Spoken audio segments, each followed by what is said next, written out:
Alors, c'est un débat, écoutez, ça touche tout le monde, là, le Publisac, parce que je pense que c'est distribué à peu près à toutes les portes. Puis d'ailleurs, ça répond, c'était notre question aujourd'hui sur notre page Facebook, ça répond abondamment de tous les côtés. Charles Monpetit est instigateur du mouvement anti-Publisac. Il est avec nous. Bonjour, M. Monpetit. Bonjour. Et je vous ai présenté avant la pause comme étant contre le Publisac. Pendant la pause, vous m'avez dit, c'est pas exactement ça, là. En effet, ce qu'on veut, nous, c'est pas les interdire. Complètement. Ce qu'on veut, c'est que ça soit distribué uniquement à ceux qui le veulent. Autrement dit, ceux qui sont prêts à s'abonner. Donc, sur abonnement.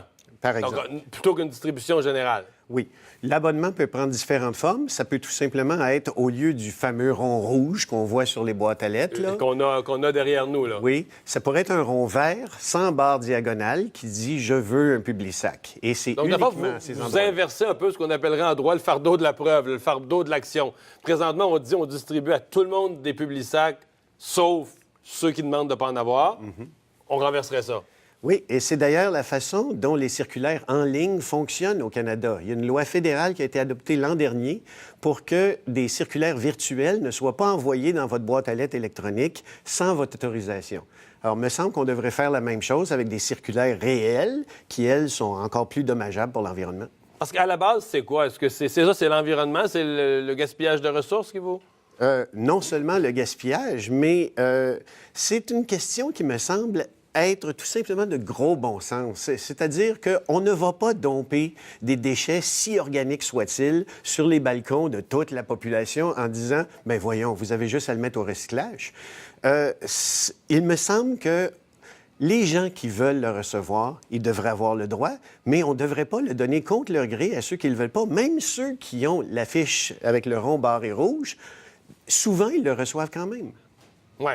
Mais vous avez quand même l'impression qu'il y a une partie des gens, dans le fond, qui n'a jamais fait l'effort de mettre le rond rouge, mais qui le mettent direct au recyclage quand même, qui s'en fout. C'est un peu votre sentiment, là. Le rond rouge en question, il n'est pas facile à se procurer. À Montréal, il faut aller dans le bureau d'arrondissement Accès Montréal de notre quartier pour se le procurer. Et c'est uniquement ouvert pendant les heures de travail. Qui est-ce qui va faire ce déplacement-là en quittant leur bureau pour aller se procurer ça? Par inertie, la plupart des gens l'ont pas. Ça ne veut pas dire qu'ils veulent un Publisac pour autant. Oui, donc c'est votre conclusion. Donc là, si on revient au concret, vous faites quoi, là? Vous faites une pétition? Dans quel but? En fait, c'est un petit peu plus spécial qu'une pétition. Quand on parle de pétition, on parle d'un truc en ligne que tout le monde peut signer, puis après ça, les gens qui reçoivent la pétition ne sont pas obligés d'en faire quoi que ce soit. Alors qu'à Montréal, il y a une règle qui dit que si on ramasse 15 000 signatures manuscrites de Montréalais, la Ville est obligée de tenir une consultation publique sur le sujet qu'on a demandé. Et c'est ça que vous voulez forcer une On est en train de réunir 15 000 signatures pour demander à la combien, Ville... là? Ah, on commence à peine. Vous commencez, là. Alors, c'est pour demander à la Ville de Montréal d'envisager 2 amendements au règlement qu'elle a présentement qui gère la distribution de matériel publicitaire. D'une part, transformer la distribution en abonnement et d'autre part, ne plus utiliser des sacs de plastique pour emballer tout ça parce que les sacs de plastique, quand ils sont pleins de papier à l'intérieur, la plupart des gens les jettent direct dans le bac à recyclage sans séparer les deux. Et si on ne fait pas la séparation, bien, c'est pas recyclable. Ça veut dire que des gens au centre de tri vont devoir le faire à notre place. Et les centres de tri au Québec sont débordés. Ils sont déjà débordés, oui. Bon, parlons de votre caricature, parce que dans l'histoire, vous avez voulu vous dessiner un peu, vous avez voulu illustrer votre histoire. On peut la voir à l'écran. Sur la version initiale, vous aviez le nom de la compagnie, le Transcontinental, je ne vais pas les nommer, propriétaire donc de Publisac. Ça n'a pas plu.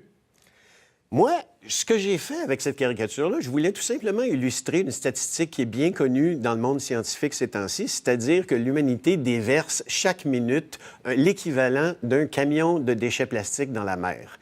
Et je me suis dit, la compagnie qui distribue les circulaires participe à ce problème-là de domper des sacs de plastique un peu n'importe où. Alors, j'ai décidé de faire un amalgame des deux et de représenter ça en un seul dessin. Comme souvent, les sketchs au bye-bye prennent 2 choses différentes et les mettent ensemble. Et puis, ben, le lendemain, la compagnie m'a envoyé une mise en demeure pour me dire « Veuillez retirer ce dessin-là ». Je l'ai retiré, mais je l'ai tout de suite remplacé par une nouvelle version où il y avait le mot « circulaire » qui remplaçait le nom Et de là, la c'est compagnie. neutre, aucune compagnie peut se... Bien, là, ils se sentiront peut-être personnellement moins visés, mais pour moi, ça ne change pas le message. Les Publisac contribuent à la dégradation de l'environnement.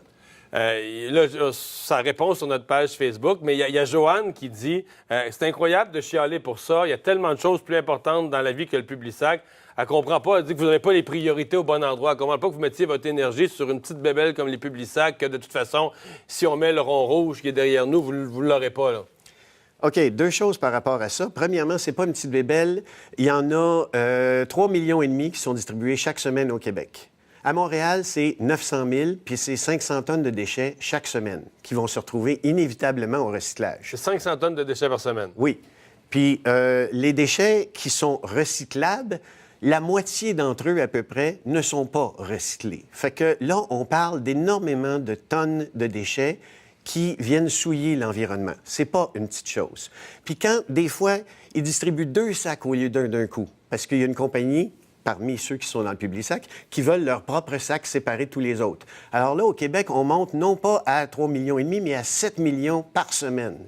C'est un gros problème environnemental et on ne peut pas le régler chacun avec juste une étiquette sur notre boîte à lettres. Ça, c'est ce qu'on appelle la politique des petits pas et c'est rendu désuet aujourd'hui. Le GIEC, qui nous a prévenu qu'on avait juste 2 ans pour renverser la vapeur pour pas que la planète s'en aille sur la bombe, il dit maintenant, il faut des mesures beaucoup plus sévères.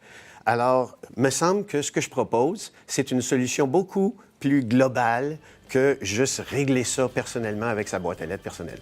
M. Monpetit, merci d'avoir été avec nous. Merci. Au revoir. On va surveiller cette campagne. On s'arrête pour la pause.